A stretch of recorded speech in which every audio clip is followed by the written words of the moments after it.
ഓം ശാന്തി 15-4-2024 പ്രഭാതമുരളി.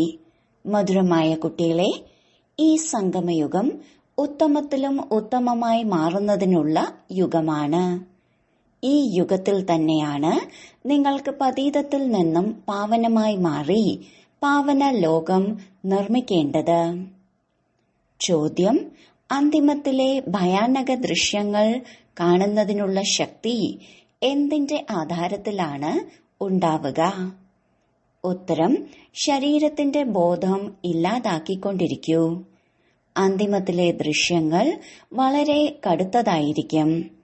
കുട്ടികളെ ശക്തിശാലി ആക്കുന്നതിനായി അച്ഛൻ അശരീരിയാകുന്നതിനുള്ള സൂചന നൽകുന്നു.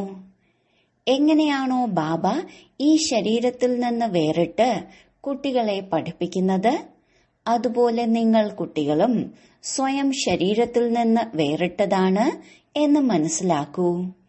അശരീരിയാകുന്നതിനുള്ള അഭ്യാസം ചെയ്യൂ. ബുദ്ധിയിലുണ്ടാകണം, ഇപ്പോൾ വീട്ടിലേക്ക് പോകണം. ഓം ശാന്തി. മധുരമധുരമായ ആത്മീയ കുട്ടികൾ ശരീരത്തോടൊപ്പമാണ്. അച്ഛനും ഇപ്പോൾ ശരീരത്തോടൊപ്പമാണ്. ഈ കുതിര അല്ലെങ്കിൽ വാഹനത്തിൽ സവാരി ചെയ്യുകയാണ്. ഒപ്പം കുട്ടികളെ എന്താണ് പഠിപ്പിക്കുന്നത്? ജീവിച്ചിരിക്കെ മരിക്കുന്നത് എങ്ങനെയാണ്? ഇത് ഒരേ ഒരു അച്ഛനല്ലാതെ മറ്റാർക്കും പഠിപ്പിച്ചു തരാൻ സാധിക്കില്ല. അച്ഛന്റെ പരിചയം മുഴുവൻ കുട്ടികൾക്കും ലഭിച്ചു. ബാബ ജ്ഞാനസാഗരനാണ്, പതീത പാവനനാണ്. ജ്ഞാനത്തിലൂടെയാണ് നിങ്ങൾ പാവനമായി മാറുന്നത്. ഒപ്പം പാവന ലോകവും നിർമ്മിക്കണം. ഈ പതീത ലോകത്തിന്റെ വിനാശം ഡ്രാമ അനുസരിച്ച് നടക്കുക തന്നെ ചെയ്യും. ആരാണോ അച്ഛനെ മനസ്സിലാക്കുന്നത്, ബ്രാഹ്മണനായി മാറുന്നത്, അവർ മാത്രമാണ് പാവന ലോകത്തിൽ ചെന്ന് രാജ്യം ഭരിക്കുന്നത്. പവിത്രമായി മാറാൻ തീർച്ചയായും ബ്രാഹ്മണനായും മാറണം. ഈ സംഗമയുഗം പുരുഷോത്തമൻ, അർത്ഥം ഉത്തമനിലും ഉത്തമനായ ആത്മാവായി മാറുന്നതിനുള്ള യുഗമാണ്. സന്യാസിമാർ, മുനിമാർ, മഹാത്മാക്കൾ, യോഗി, ധനവാൻ, പ്രസിഡന്റ് മുതലായവരെ ഉത്തമർ എന്ന് പറയാറുണ്ട്. പക്ഷേ അല്ല. ഇതാണെങ്കിൽ കലിയുഗി ഭ്രഷ്ടാചാരി ലോകമാണ്, പഴയ ലോകമാണ്. പതീത ലോകത്തിൽ പാവനമായി ഒരാൾ പോലുമില്ല. ഇപ്പോൾ നിങ്ങൾ സംഗമയുഗിയായി മാറുന്നു. അവരാണെങ്കിൽ പതീത പാവനി ജലമാണ് എന്ന് കരുതുന്നു. കേവലം ഗംഗ മാത്രമല്ല, ഏതെല്ലാം നദികളുണ്ടോ, എവിടെയെല്ലാം വെള്ളം കാണുന്നുവോ, വെള്ളം പാവനമാക്കി മാറ്റുന്നതാണ് എന്ന് കരുതുന്നു. ഇത് ബുദ്ധിയിൽ ഉറച്ചിരിക്കുകയാണ്. ഓരോരുത്തർ എവിടേക്കെല്ലാമോ പോകുന്നു. അതായത് ജലത്തിൽ സ്നാനം ചെയ്യാനായി പോകുന്നു. പക്ഷേ ജലത്തിലൂടെ ആർക്കും പാവനമാകാൻ സാധിക്കില്ല. അഥവാ ജലത്തിൽ സ്നാനം ചെയ്തതിനാൽ പാവനമായി മാറുമെങ്കിൽ ഈ സമയത്ത് മുഴുവൻ സൃഷ്ടിയും പാവനമാകുമായിരുന്നു. ഈ എല്ലാവരും പാവന ലോകത്തിലാകേണ്ടതായിരുന്നു. ഇത് പഴയ ആചാരം നടന്നു വരികയാണ്. സാഗരത്തിലും അഴുക്കും കുപ്പയും വന്ന് കുമിയുന്നു. പിന്നെ സാഗരം എങ്ങനെ പാവനമാക്കി മാറ്റും? പാവനമായി മാറേണ്ടത് ആത്മാവാണ്. ആത്മാവിനെ പാവനമാക്കി മാറ്റാൻ പരമപിതാവ് അത്യാവശ്യമാണ്. അതിനാൽ നിങ്ങൾ മനസ്സിലാക്കി കൊടുക്കണം, പാവനമായവർ സത്യയുഗത്തിലും പതീതമായവർ കലിയുഗത്തിലുമാണ് ഉണ്ടാവുക. ഇപ്പോൾ നിങ്ങൾ സംഗമയുഗത്തിലാണ്. പതീതത്തിൽ നിന്നും പാവനമായി മാറുന്നതിനായി പുരുഷാർത്ഥം ചെയ്തുകൊണ്ടിരിക്കുകയാണ്.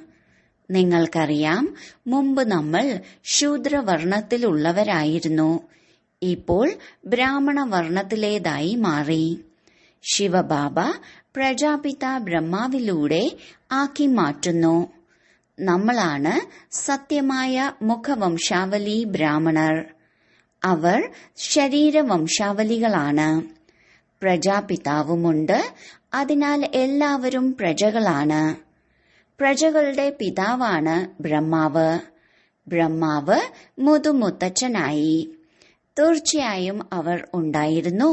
പിന്നീട് എവിടേക്ക് പോയി? പുനർജന്മം എടുക്കുന്നുണ്ടല്ലോ. ഇതാണെങ്കിൽ കുട്ടികൾക്ക് പറഞ്ഞു തന്നതാണ്. ബ്രഹ്മാവും പുനർജന്മം എടുക്കുന്നുണ്ട്.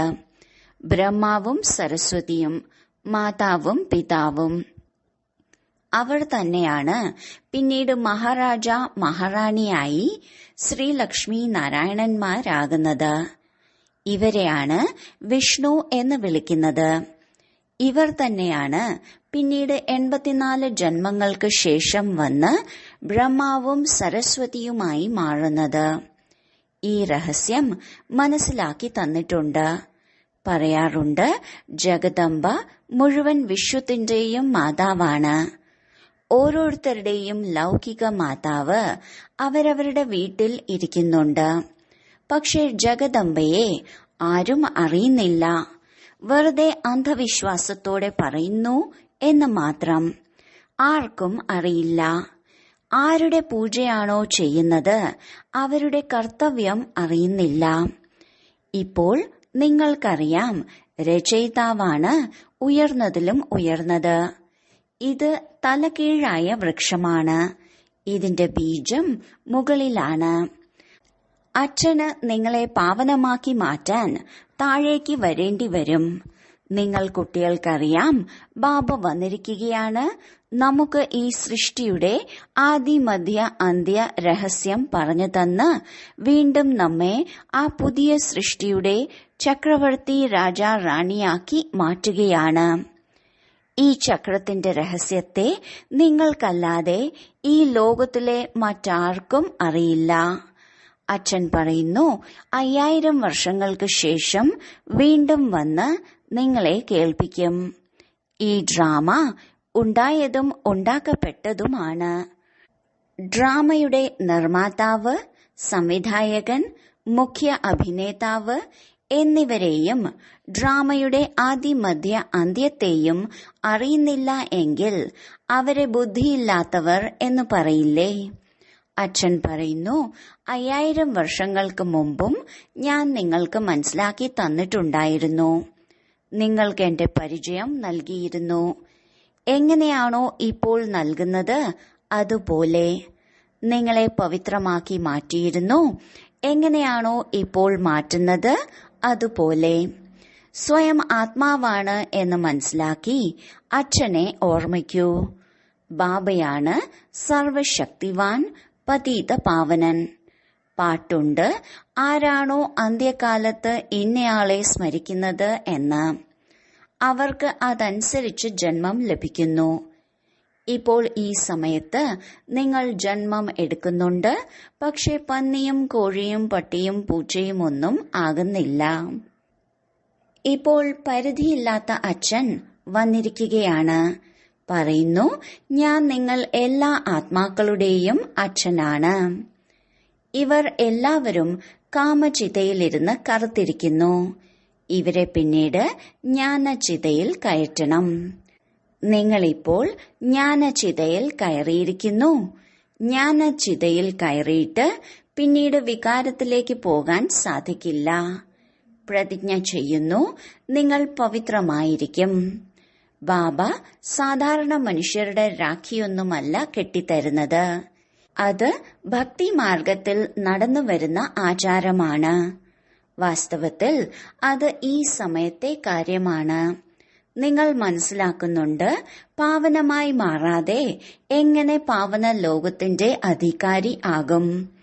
എന്നിട്ടും പക്ക ആക്കുന്നതിനു വേണ്ടി കുട്ടികളെ കൊണ്ട് പ്രതിജ്ഞ ചെയ്യിക്കുന്നു. ചിലർ രക്തം കൊണ്ട് എഴുതിത്തരുന്നു. ചിലർ എങ്ങനെയെല്ലാമാണ് എഴുതുന്നത്. ബാബ അങ്ങ് വന്നിരിക്കുന്നു. ഞങ്ങൾ അങ്ങയിൽ നിന്നും തീർച്ചയായും സമ്പത്ത് നേടും. നിരാകാരൻ സാകാരത്തിൽ വരുന്നില്ലേ? എങ്ങനെ ബാബ പരംധാമത്തിൽ നിന്ന് താഴേക്ക് വരുന്നോ അതുപോലെ നിങ്ങൾ ആത്മാക്കളും താഴേക്ക് വരുന്നു. മുകളിൽ നിന്നും താഴേക്ക് വരുന്നത് പാർട്ട് അഭിനയിക്കാനാണ്. നിങ്ങൾ മനസ്സിലാക്കുന്നുണ്ട്, ഇത് സുഖദുഃഖത്തിന്റെ കളിയാണ്. പകുതി കൽപ്പം സുഖവും പകുതി കൽപ്പം ദുഃഖവുമാണ്. അച്ഛൻ മനസ്സിലാക്കി തരുന്നു, 3/4 ഭാഗവും നിങ്ങൾ കൂടുതൽ സുഖമാണ് അനുഭവിക്കുന്നത്. പകുതി കൽപ്പത്തിന് ശേഷവും നിങ്ങൾ ധനവാന്മാരാകുന്നു. എത്ര വലിയ ക്ഷേത്രങ്ങളാണ് ഉണ്ടാക്കിയത്. എപ്പോഴാണോ ഭക്തി തീർത്തും തമോപ്രധാനമായി മാറുന്നത്, അപ്പോഴാണ് ദുഃഖം ഉണ്ടാകുന്നത്. അച്ഛൻ മനസ്സിലാക്കി തന്നിട്ടുണ്ട്, നിങ്ങൾ ആദ്യം അവ്യഭിചാരി ഭക്തരായിരുന്നു. കേവലം 1 പൂജയായിരുന്നു ചെയ്തത്. നിങ്ങളെ ദേവതയാക്കി മാറ്റുന്ന, സുഖധാമത്തിലേക്ക് കൊണ്ടുപോകുന്ന അച്ഛന്റെ പൂജയായിരുന്നു ചെയ്തത്. പിന്നീട് വ്യഭിചാരി ഭക്തി ആരംഭിച്ചു. ആദ്യം 1 പൂജ, പിന്നീട് ദേവതകളുടെ പൂജ ചെയ്തു. ഇപ്പോഴാണെങ്കിൽ 5 ഭൂതങ്ങളാൽ നിർമ്മിതമായ ശരീരത്തിന്റെ പൂജ ചെയ്യുന്നു. ചൈതന്യത്തിന്റെയും ജഡത്തിന്റെയും പൂജ ചെയ്യുന്നു. 5 തത്വങ്ങളാൽ നിർമ്മിതമായ ശരീരത്തെ ദേവതകളെക്കാൾ ശ്രേഷ്ഠമായി കരുതുന്നു. ദേവതകളെ പൂജിക്കുന്നത് ബ്രാഹ്മണർ മാത്രമാണ്. നിങ്ങളുടെ അടുത്ത് അനേകം ഗുരുക്കന്മാരുണ്ട്. ഇത് അച്ഛനാണ് ഇരുന്ന് മനസ്സിലാക്കി തരുന്നത്. ദാദയും പറയുന്നു, ഞാനും ഇതെല്ലാം ചെയ്തിരുന്നു. ഭിന്ന ഭിന്ന ഹഠയോഗങ്ങൾ ചെവിയെയും മൂക്കിനെയും വളയ്ക്കുകയെല്ലാം ചെയ്യുന്നുണ്ട്. അവസാനം ഇതെല്ലാം ഉപേക്ഷിക്കേണ്ടി വന്നു. ആ ജോലി ചെയ്യണോ അതോ ഈ ജോലി ചെയ്യണോ? ക്ഷീണം തോന്നുമായിരുന്നു. വളരെ ബുദ്ധിമുട്ടിയിരുന്നു.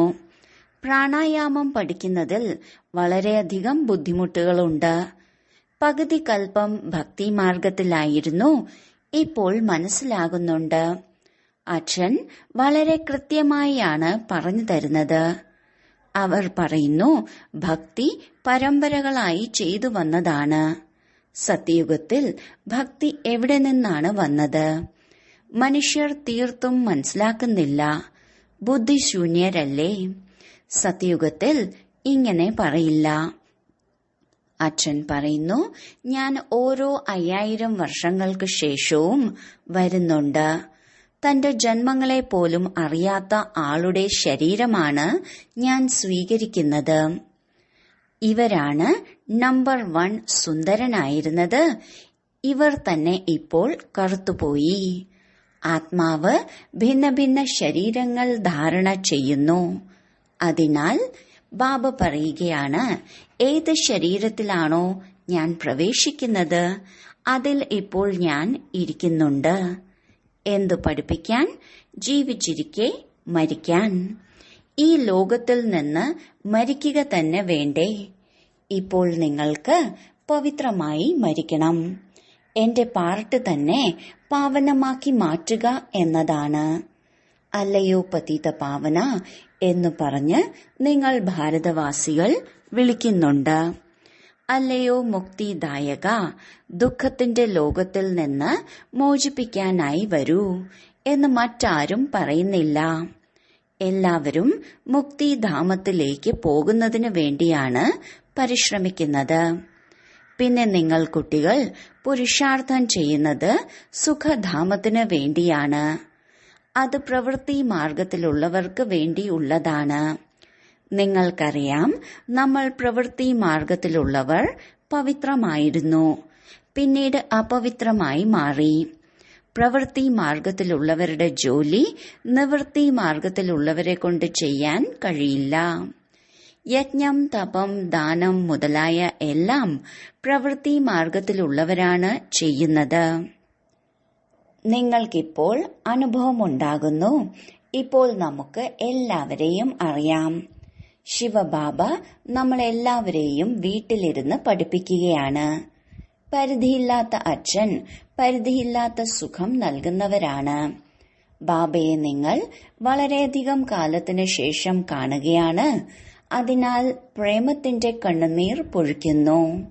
ബാബ എന്ന് പറയുമ്പോൾ തന്നെ രോമാഞ്ചം വരണം. ആഹാ, നമ്മൾ കുട്ടികളുടെ സേവനത്തിനായി ബാബ വന്നിരിക്കുന്നു. ബാബ നമ്മളെ ഈ പഠിപ്പിലൂടെ പുഷ്പമാക്കി മാറ്റി കൂടെ കൊണ്ടുപോകുന്നു. ഈ മോശമായ അഴുക്ക് നിറഞ്ഞ ലോകത്തിൽ നിന്നും രക്ഷിച്ച് നമ്മളെ കൂടെ കൊണ്ടുപോകും. ഭക്തിമാർഗത്തിൽ നിങ്ങളുടെ ആത്മാവ് പറയുമായിരുന്നു, ബാബ അങ്ങ് വരികയാണെങ്കിൽ ഞങ്ങൾ ബലിയാകും. ഞങ്ങൾ അങ്ങയുടേതായേ മാറൂ, രണ്ടാമത് ആരുമില്ല. നമ്പർ വൈസ് തന്നെയാണ്. എല്ലാവർക്കും അവരവരുടേതായ പാർട്ടുണ്ട്. സ്വർഗത്തിന്റെ സമ്പത്ത് നൽകുന്ന ബാബയെ ചിലർ വളരെയധികം സ്നേഹിക്കുന്നു. സത്യുഗത്തിൽ കരയുക എന്ന വാക്ക് പോലും ഉണ്ടാകില്ല. ഇവിടെയാണെങ്കിൽ എത്ര കരയുന്നു. സ്വർഗത്തിലേക്കാണ് പോയതെങ്കിൽ പിന്നെ എന്തിനാണ് കരയുന്നത്? കുറച്ചുകൂടി ആഘോഷിക്കുകയല്ലേ വേണ്ടത്? അവിടെ ആഘോഷിക്കാറുണ്ട്. തമോ പ്രധാനമായ ശരീരം സന്തോഷത്തോടെ ഉപേക്ഷിക്കുന്നു. ഈ ആചാരവും ഇവിടെ നിന്നാണ് ആരംഭിച്ചത്. ഇവിടെ നിങ്ങൾ പറയും, നമുക്ക് നമ്മുടെ വീട്ടിലേക്ക് പോകണം. അവിടെ മനസ്സിലാക്കുന്നു, പുനർജന്മം എടുക്കണം. അതിനാൽ ബാബ എല്ലാ കാര്യങ്ങളും മനസ്സിലാക്കി തന്നു. ഭ്രമരിയുടെ ഉദാഹരണവും നിങ്ങളെക്കുറിച്ചുള്ളതാണ്. നിങ്ങൾ ബ്രാഹ്മണികളാണ്. വിഷം നിറഞ്ഞ കീടങ്ങളിലേക്ക് നിങ്ങൾ ഭൂം ഭൂം ചെയ്യുന്നു.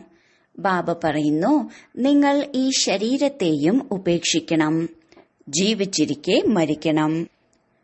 അച്ഛൻ പറയുന്നു, സ്വയം ആത്മാവാണെന്ന് മനസ്സിലാക്കൂ. ഇപ്പോൾ നമുക്ക് തിരിച്ചു പോകണം. സ്വയം ആത്മാവാണെന്ന് മനസ്സിലാക്കി അച്ഛനെ ഓർമ്മിക്കണം. ദേഹത്തെ മറക്കൂ. ബാബ വളരെ മധുരമാണ്. പറയുന്നു, ഞാൻ നിങ്ങൾ കുട്ടികളെ വിശ്വത്തിന്റെ അധികാരിയാക്കാൻ വന്നതാണ്. ഇപ്പോൾ ശാന്തിധാമത്തെയും സുഖധാമത്തെയും ഓർമ്മിക്കൂ. അല്ലാഹുവും സമ്പത്തും. ഇത് ദുഃഖധാമമാണ്. ശാന്തിധാം നമ്മൾ ആത്മാക്കളുടെ വീടാണ്. നമ്മൾ പാർട്ട് അഭിനയിച്ചു. ഇപ്പോൾ നമുക്ക് വീട്ടിലേക്ക് പോകണം. അവിടെ ഈ മോശമായ ശരീരം ഉണ്ടാകില്ല. ഇപ്പോൾ ഇത് തീർത്തും ജീർണിച്ച അവസ്ഥയിലുള്ള ശരീരമാണ്. ഇപ്പോൾ നമുക്ക് അച്ഛൻ സന്മുഖത്തിരുന്ന് സൂചനയിലൂടെ പഠിപ്പിച്ചു തരികയാണ്. ഞാനും ആത്മാവാണ്, നിങ്ങളും ആത്മാക്കളാണ്. ഞാൻ ശരീരത്തിൽ നിന്ന് വേറിട്ട് നിങ്ങളെയും അതുതന്നെയാണ് പഠിപ്പിക്കുന്നത്. നിങ്ങളും സ്വയം ശരീരത്തിൽ നിന്ന് വേറിട്ടതാണ് എന്ന് മനസ്സിലാക്കൂ. ഇപ്പോൾ വീട്ടിലേക്ക് പോകണം.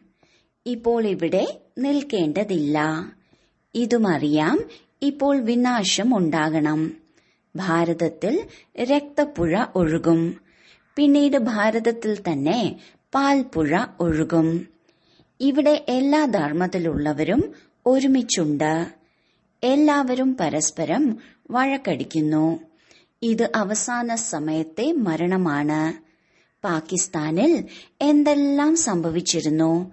ഭീകരമായ ദൃശ്യങ്ങളായിരുന്നു. ആരെങ്കിലും കാണുകയാണെങ്കിൽ ബോധം കെട്ടുപോകും. ഇപ്പോൾ ബാബ നിങ്ങളെ ശക്തിശാലി ആക്കുകയാണ്. ശരീരത്തിന്റെ ബോധത്തെ പോലും എടുത്തു കളയണം. ബാബ കണ്ടു, കുട്ടികൾ ഓർമ്മയിൽ ഇരിക്കുന്നില്ല. വളരെ ബലഹീനമാണ്. അതിനാൽ സേവനത്തിലും വൃദ്ധി ഉണ്ടാകുന്നില്ല. ഓരോ മിനിറ്റിനും എഴുതുന്നു, ബാബ ഓർമ്മിക്കാൻ മറന്നുപോകുന്നു. ബുദ്ധി നിൽക്കുന്നില്ല. ബാബ പറയുന്നു, യോഗം എന്ന പദത്തെ ഉപേക്ഷിക്കൂ. വിശ്വത്തിന്റെ ചക്രവർത്തി പദം നൽകുന്ന അച്ഛനെ നിങ്ങൾ മറന്നുപോകുമോ? മുമ്പ് ഭക്തിയിൽ ബുദ്ധി എവിടെയെങ്കിലും പോയാൽ നിങ്ങൾ നിങ്ങളെ തന്നെ നുള്ളുമായിരുന്നു. ബാബ പറയുന്നു, നിങ്ങൾ ആത്മാക്കൾ അവിനാശിയാണ്. നിങ്ങൾ പാവനവും പതീതവുമായി മാറുന്നു. അത്രയേയുള്ളൂ. അല്ലാതെ ആത്മാവ് വലുതോ ചെറുതോ ആകുന്നില്ല. ശരി, വളരെ കാലത്തെ വേർപാടിന് ശേഷം തിരിച്ചു കിട്ടിയ മധുരമധുരമായ ഓമന സന്താനങ്ങൾക്ക് മാതാവും പിതാവുമായ ബാബ്ദാദയുടെ സ്നേഹസ്മരണകളും പുലർക്കാല വന്ദനവും.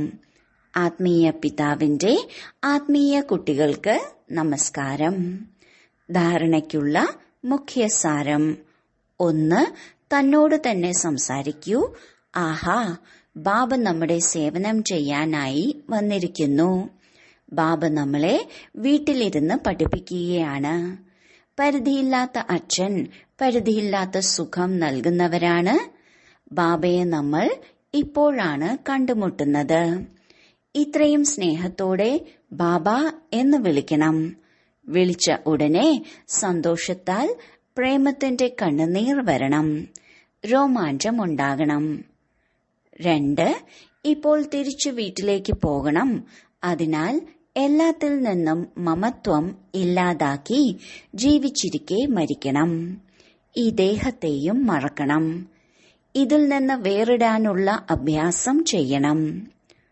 വരദാനം: കഴിഞ്ഞുപോയ കാര്യങ്ങളെയും വൃത്തികളെയും സമാപ്തമാക്കി സമ്പൂർണ്ണ സഫലത പ്രാപ്തമാക്കുന്ന സ്വച്ഛ ആത്മാവായി ഭവിക്കട്ടെ. സേവനത്തിൽ സ്വച്ഛ ബുദ്ധി, സ്വച്ഛ വൃത്തി, സ്വച്ഛ കർമ്മമാണ് സഫലതയുടെ ആധാരം.